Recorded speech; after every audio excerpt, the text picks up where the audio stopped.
Figaro. Un autre regard. Anne de Guigné et Aude Cérès.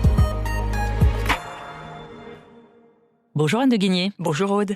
Anne, dans votre chronique Un autre regard cette semaine, c'est Bonaparte qui vous a inspiré, et en particulier autour du Mercosur. J'aime beaucoup une des phrases assez connues de Bonaparte, qu'il a prononcée en 1800 d'ailleurs, donc c'est pour ça qu'on dit Bonaparte et pas Napoléon. Et donc il définissait ainsi sa pratique de la politique. « Je ne suis qu'un magistrat de la République qui n'agit que sur les imaginations de la nation. Lorsque ce moyen me manquera, je ne serai plus rien, un autre me succédera. » Et il faut bien reconnaître que, devenu Napoléon, entre son sac, ses victoires militaires, les 100 jours, peu de dirigeants ont autant fait vibrer les imaginations de la nation que l'empereur. Depuis, de l'eau a coulé sous les ponts, la politique a perdu beaucoup de son aura romanesque, mais ce qui me désole, Aude, c'est que nous n'avons pas pour autant, à mon sens, gagné en pragmatisme. Et aujourd'hui, à défaut d'éclat, on voit bien que le fétichisme des symboles demeure très présent dans le pays. Alors ces symboles s'amenuisent d'année en année. Il n'y a plus que quelques idées disparates qui rassemblent, à mon sens, encore les Français. Bien sûr, la sacralisation des années passées à la retraite, la conviction que la sécurité sociale représente l'invention la plus spectaculaire du dernier siècle, et puis cette affection lointaine et vague à l'agriculture. Et alors précisément autour de l'agriculture, vous regrettez ce lien avec les agriculteurs ? Non, mais bien sûr que non. Moi aussi, j'aime les agriculteurs et l'agriculture. La France ne serait pas aussi belle sans les agriculteurs. Mais cette opposition unanime dans le pays, des partis politiques aux syndicats, au Mercosur, m'a vraiment interpellée. Pour moi, alors, nous sommes vraiment dans le symbole fétichiste. En fait, pour moi, ça s'explique par une forme de certitude qu'il n'y a plus la moindre boussole politique, qu'il y a des sujets supérieurs sur lesquels on ne peut transiger. Et apparemment, quand on se fie au débat sur le Mercosur, les vaches en font partie. Mais sur le fond, d'un point de vue économique, la France a pourtant intérêt à ce que l'Union européenne signe ce traité commercial. Elle a beaucoup gagné, il y a eu de longues négociations. Elle a notamment obtenu que des clauses de sauvegarde soient négociées pour protéger les éleveurs et les producteurs européens.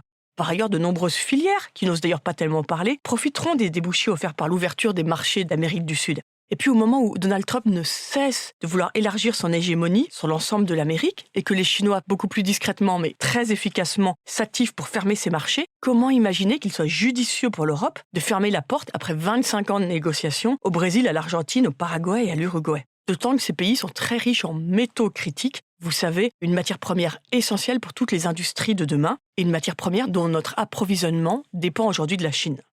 Vous nous avez parlé d'agriculture et des vaches, mais il semble que la même irrationalité guide, selon vous, notre rapport aux retraites. Ah oui, les retraites, c'est pareil, c'est un véritable symbole. Quand vous parlez dans le privé avec les responsables politiques, il ne faut pas longtemps pour qu'ils reconnaissent bien volontiers qu'il est indispensable, c'est mathématique, compte tenu de notre démographie, de travailler quelques années de plus. Mais très rares sont ceux qui auraient le courage vertigineux d'énoncer cette évidence publiquement. Et la plupart ont applaudi à deux mains le fait que la réforme d'Emmanuel Macron était suspendue, ce qui fait que la France est aujourd'hui le seul pays en Europe qui voit son âge de départ à la retraite baisser, quand tous les autres ne cessent de l'augmenter, jusqu'à 70 ans pour le Danemark.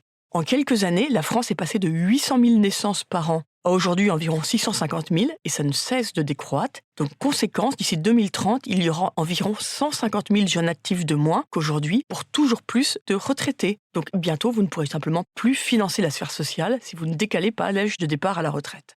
Et dans la liste que vous évoquiez au début de notre échange, il y a un dernier totem qui est celui de la santé et de la sécurité sociale, cette sacro-sainte sécurité sociale. Mais oui, et la sécurité sociale fait partie du pacte républicain français, nous y sommes tous attachés. Mais pour la sauvegarder, il faut évidemment regarder en face, une fois de plus, les défis budgétaires. Dans un pays qui vieillit, les coûts de la santé explosent. Et c'est très difficile, en fait, de faire admettre cette évidence aux Français. Donc on voit bien que la plupart des gouvernements, parce qu'ils sont quand même confrontés évidemment à cette équation budgétaire, essayent par exemple de faire passer les augmentations par le canal des compagnies d'assurance. On transmet de plus en plus de charges sur les compagnies d'assurance qui, de leur côté, ne sont pas folles, augmentent de plus en plus leurs cotisations. Donc au final, les Français paient bien sûr de plus en plus cher leur santé par ce biais de l'assurance, mais l'astuce a toutefois ses limites. Tout le monde y gagnerait à ce qu'on se sorte du symbole pour expliquer que la santé est de plus en plus chère et ouvrir un grand débat dans le pays pour savoir comment l'affronter, simplement affronter ce mur budgétaire. Globalement, je crois que les Français auraient intérêt à sortir de ce goût des symboles de l'imagination pour se convertir au charme, certes beaucoup plus ingrat, mais plus intéressant à mon sens, de la réalité.